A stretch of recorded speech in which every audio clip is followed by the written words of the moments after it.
I'm going to go through really quickly the 10 different things, but what I want you to do is be able to memorize these 10 things. And so what we're going to do is we're going to go through, and I'm going to teach you this very quickly, a way of putting it onto your body. And we're going to put it onto your body just for ease. So I'm going to give you the 10 keys to having an ageless mind. Every single one of them you've either heard me say or you intuitively know that these are important. That's not the reason I'm saying it. The reason I'm saying it is to take knowledge and turn it into power, and I want you to take those ideas and have them have real impact. And what I want you to do is when I'm going through it, I want you to cycle through and on a piece of paper, rate yourself. On a scale of 0 to 10, how well am I doing in that category? 1/3 of your memory is predetermined by genetics and biology. Let's say 2/3 in your control. These are the 10 things I would focus on. So the first one is a good brain diet. Good brain diet. So on a scale of 0 to 10, what's an honest assessment? If you're honest and true to yourself, where are you on your diet? So we talk about the most important foods for your brain that are neurological, like protecting, neuroprotective. So we're talking about avocados, we're talking about blueberries, or what I call brain berries, right? We're talking about broccoli, we're talking about eggs, if that's allowed by your diet. We're talking about coconut oil or olive oil. We're talking about green leafy dark vegetables, wild salmon, if you're allowed to, if that's part of your diet also as well. Turmeric. I do every morning. I do like an almond turmeric like tea, right? All these things are neuroprotective. Number 2, killing ants. Automatic negative thoughts. How well are you controlling your self-talk? On a scale of 0 to 10, honestly, even if you've done this with me, how strong are you? 0 to 10. Do your thoughts make a difference? Yes or yes? If I say constantly, I'm getting too old, is that going to be self-fulfilling? Yes or yes? If I say I'm forgetful, I have a bad memory, if you fight for your limitations, you get to keep them. So your mind is always eavesdropping on your self-talk. That's number 2. Number 3, exercise. And really what we're talking about here is movement.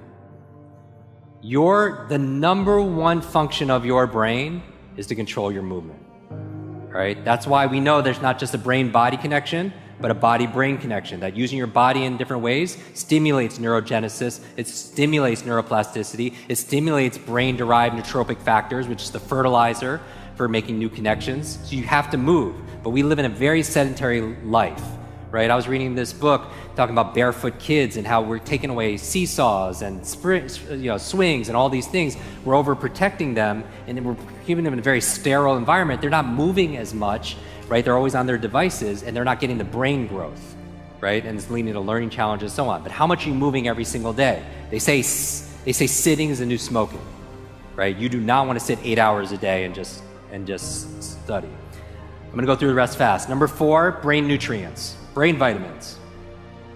Because we're traveling, we're maybe going to eat the best foods ever. Are you supplementing with, there are certain nutrients, and I would make this a no-brainer. I would just go to your functional medicine doctor and get like hormonal tests, full spectrum tests, food sensitivity, and just see what your baseline is, because I really do believe people are bio-individual.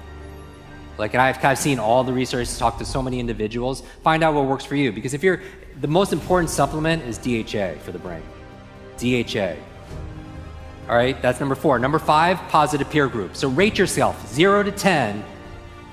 How inspired, encouraged, challenged, energized are you by your peer group? And again, peer is choice. I'm not talking about your family, although they maybe are your peer, but the people that you choose, right? So either get a new group or choose who you're going to let affect you, positive peer group, because it really affects your brain, 0 to 10. Really fast, number 6, clean environment. How clean is your environment? How organized is 0 to 10? And you know this, right? Is your external world reflected by your internal world and vice versa? Because it's a feedback loop. Have you ever cleaned your room, cleaned your desktop, cleaned your work area, and all of a sudden you have clarity of thought?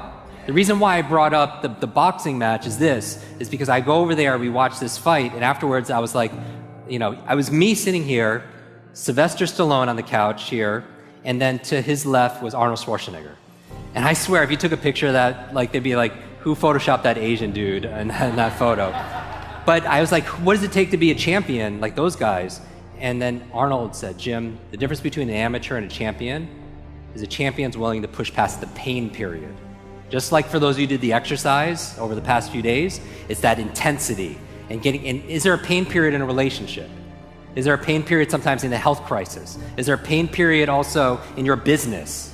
Multiple pain periods, right? The ability to push past, that's where the period is now, because you're just in days and days and you feel like your attention is wandering and going different places. This is the time when it counts, just like with your workout, right? So if Lorenzo and his team's here, that would be the goal. So that's number 6. Number 7, sleep. On a scale of 0 to 10, how good is your sleep? It's important for your brain. 3 really simple reasons. It's where you consolidate short to long-term memory. That's where you actually remember. You do not, even when you're doing these workouts, build your muscles when you're working out. You build it when you rest. Same thing with your mental muscles, same thing with your memory.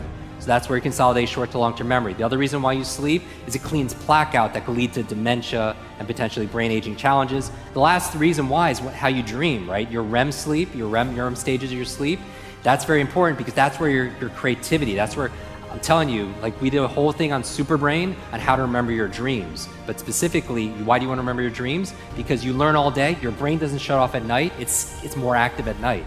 And so Elias Howe created a sewing machine in his dream. You know, Paul McCartney came out with the song Yesterday in his dream. Mary Shelley came up with Frankenstein in his dream. Periodic table came to a chemist in his dream. What are you dreaming about at night that could solve a lot of the problems in your business, in your life, but you forget it the next morning? That's why the first thing I do in my morning routine is remember my dreams. And 6 steps on how to do that we talked about in Superbrain. After that, sleep. 8, brain protection. Are you protecting your brain? And I'm not just talking about wearing a helmet in extreme sports. Yes, that's obvious. I've had a series of traumatic brain injuries and concussions and all those challenges.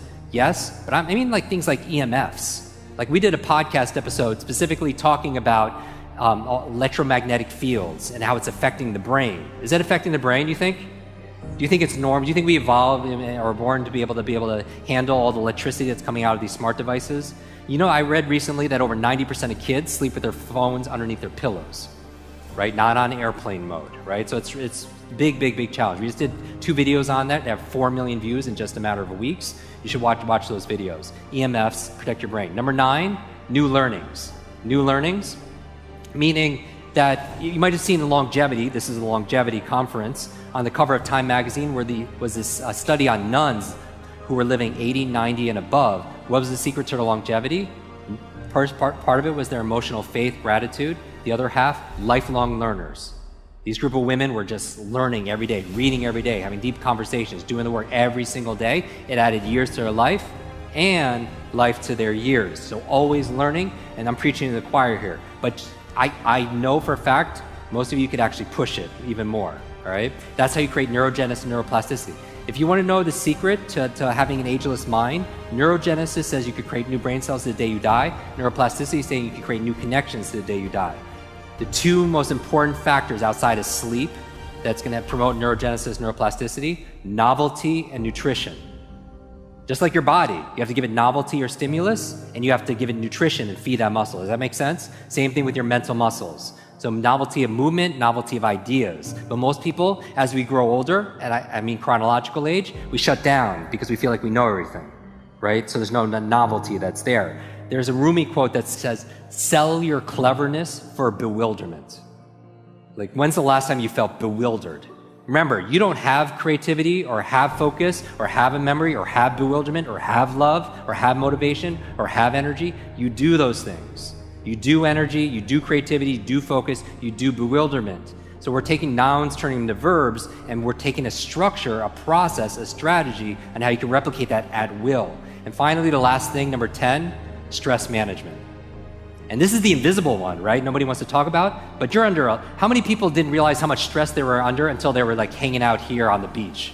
Because it's like fish, they don't see the water because it's there all the time. But we are under so much environmental stress, pollutants, environmental stress, emotional stress, work stress, cognitive stress, financial stress, and we don't realize that. But you don't get the best of the best out of that, right? It's good for fight or flight, sympathetic mode, but when you want to be able, it's not good if you need to think. If you're stressed, it doesn't help you study. When you're stressed, it doesn't help you give a presentation. When you're stressed, it doesn't help you perform cognitively because it shuts down cortisol, adrenaline, big parts of your brain. So stress management. So how are you managing your stress?